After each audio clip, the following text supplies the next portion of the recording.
的信，昨夜夢見我又為誰傷心？留一個人在等待見面，陪你到這裏聆聽。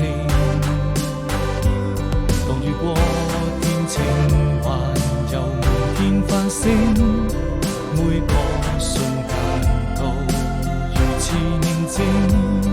呆呆地望着沿途風景，你的回音我在聆聽。我閉上了眼睛，早已分不清這一段愛情沒任何回應，保持距離，心卻敢靠近，餘下了也會停。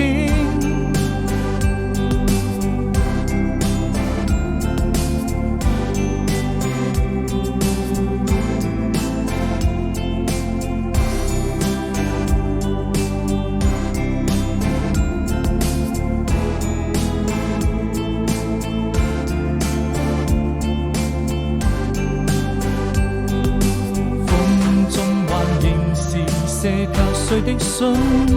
昨夜夢見我又為誰傷心？